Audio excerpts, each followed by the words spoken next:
ಅಷ್ಟು ದೇವಸ್ಥಾನಗಳನ್ನ ನಾವು ಕಟ್ಟಿಸಿದ್ದೇವೆ, ಕಟ್ಟಿಸಿ ಅಷ್ಟು ಇದು ಮಾಡಿದ್ದೇವೆ. ಇವ್ರು ಯಾವ್ದೋ ಒಬ್ಬ ಪ್ರಧಾನಮಂತ್ರಿಯಾಗಿ ಅಲ್ಲೊಂದು ದೇವಸ್ಥಾನ ಕಟ್ಟಿಸ್ಬಿಡುತ್ತೆ ರಾಮ ಮಂದಿರ ಅಂತ ವ್ಯವಸ್ಥೆ ರಾಮ ಮಂದಿರ ಕಟ್ಟಿಸಿದ್ ನಾನೇ ಕಟ್ಟಿಸಿದ್ದೀನಿ. ಹಂಗಾರೆ ನನ್ನೇನಂತ ಕರಿಬೇಕಾಯ್ತು? ಒಂದು ರಾಮ ಮಂದಿರ ಕಟ್ಟಿಸಿದ್ಕೆ ಅಂತ ಟಿವಿಯವ್ರು ತೋರಿಸಿರಲ್ಲ ಬಲ್ರಪ್ಪ ಪುಣ್ಯಾತುಂಬ ನಾನ್ ಕಟ್ಟಿರೋದನ್ನು ಹಿಡ್ಕೊಂಡು ಹೋಗಿ ಟಿವಿ ಹಿಡ್ಕೊಂಡೋಗಿ ತೋರಿಸ್ರಿ. ಒಬ್ಬ MLA ಒಬ್ಬ ಶಾಸಕ ಇಷ್ಟು ದೇವಸ್ಥಾನಗಳನ್ನ ನಿರ್ಮಾಣ ಮಾಡಲಿಕ್ಕೆ ಸಾಧ್ಯವೇ ಇರ್ತಕ್ಕಂಥದ್ದನ್ನ ತೋರಿಸಿ. ನೀವು ಎಷ್ಟು ದೇವಸ್ಥಾನಗಳನ್ನ ಕಟ್ಟಿದ್ ನಾವ್ ಹೇಳ್ತಿರ್ತೀವ, ಅದು ನಮ್ ಕರ್ತವ್ಯ. ನೀವು ನನಗೆ ಶಕ್ತಿ ತುಂಬಿದಿರಿ, ಆ ಶಕ್ತಿಯನ್ನ ನಿಮ್ಗೆ ದಾನ ಇರ್ತಿದ್ದೇನೆ, ನಿಮ್ಗೆ ದಾನ ಮಾಡಿಕೊಟ್ಟಿದ್ದೇನೆ.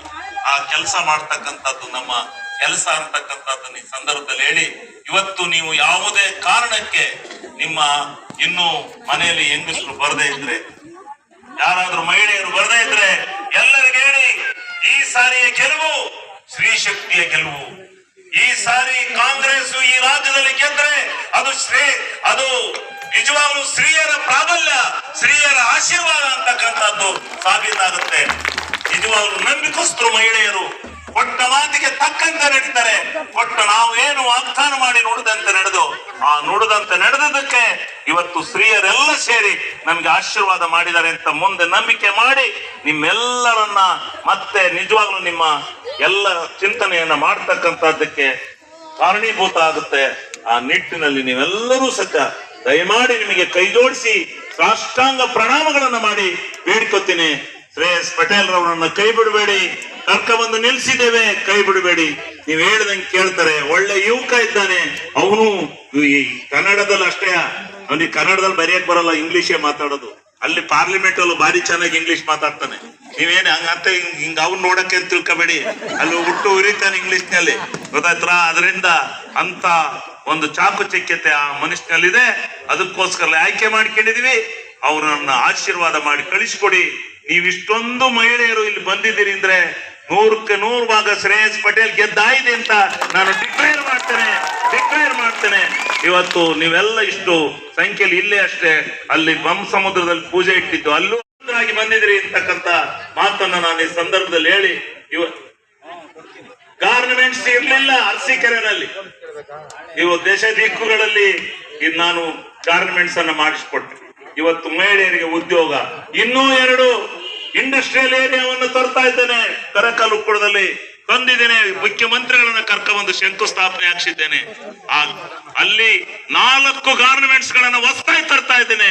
ಆ ಗಾರ್ಮೆಂಟ್ಸ್ ಗಳನ್ನು ಇನ್ನೂ ಹೆಚ್ಚಿನ ಮಟ್ಟದಲ್ಲಿ ನಡೆಸಲಿಕ್ಕೆ, ಉದ್ಯೋಗ ಕೊಡಿಸ್ಲಿಕ್ಕೆ ಮಹಿಳೆಯರಿಗೆ ಆ ರೀತಿ ಇನ್ನು ಅಲ್ಲಿ ಸ್ವಲ್ಪ ತಾಂತ್ರಿಕವಾಗಿ ಆ ಸಕಲೇಶ್ಪುರದ ಹತ್ರ ಜಮೀನ ಬಿಟ್ಕೊಡ್ತಾ ಇಲ್ಲ. ಆ ಜಮೀನಿಗೋಸ್ಕರ ನೀರು ನಿಂತ ಆಗ್ಬೋದು, ಕರ್ನಾಟಕ ರಾಜ್ಯದ ಮೈಸೂರು ಆಗ್ಬೋದು, ಯಾವುದೇ ರಾಜ್ಯದ ಯಾವುದೇ ಮೂಲೆಗೆ, ಯಾವುದೇ ನೆಂಟರು ಮನೆಗೆ, ಜಿಲ್ಲಾ ಕೇಂದ್ರಕ್ಕೆ, ತಾಲೂಕು ಕೇಂದ್ರಕ್ಕೆ 2 ಕೋಟಿ ಜನ, 2 ಕೋಟಿ ಮಹಿಳೆಯರು ಇವತ್ತು ಫ್ರೀ ಬಸ್ ನಲ್ಲಿ ತಿರುಗ್ತಾ ಇರತಕ್ಕಂತ ಕಾನೂನನ್ನ ತರತಕ್ಕಂಥದಕ್ಕೆ ಎದೆಗಾರಿಕೆ ಬೇಕು. ಆ ಎದೆಗಾರಿಕೆಯನ್ನು ಕೊಟ್ಟಂತವರು ಸಿದ್ದರಾಮಣ್ಣ ಮತ್ತು ಸರ್ಕಾರ. ಇದನ್ನು ನೀವು ಅರ್ಥ ಮಾಡ್ಕೊಂಡಿದ್ದೀರಾ? ಆ ಎದೆಗಾರಿಕೆಯನ್ನು ಕೊಟ್ಟು ಮಾತಿಗೆ ಕದ್ರ ಗ್ಯಾರಂಟಿಯನ್ನು ಕೊಟ್ಟರು, ಆ ಗ್ಯಾರಂಟಿಯನ್ನು ಉಳಿಸ್ಕೊಂಡಿರ್ತಕ್ಕಂಥ ಕೆಪಾಸಿಟಿ ಇವತ್ತು ಸಿದ್ದರಾಮಣ್ಣ ಸರ್ಕಾರಕ್ಕಿದೆ.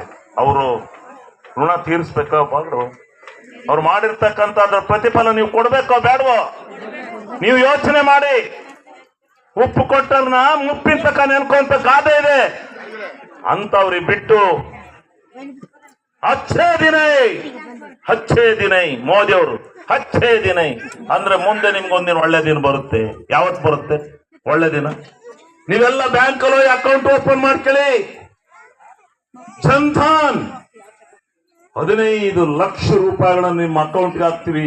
ಈ ದೇಶದ ಕಪ್ಪು ಹಣವೆಲ್ಲ ತಂದು ನಿಮ್ಮ ಅಕೌಂಟ್ಗೆ ಹಾಕ್ತೀವಿ ಅಂತ ಹೇಳಿ ಭಾಷಣ ಮಾಡಿರಲ್ಲ.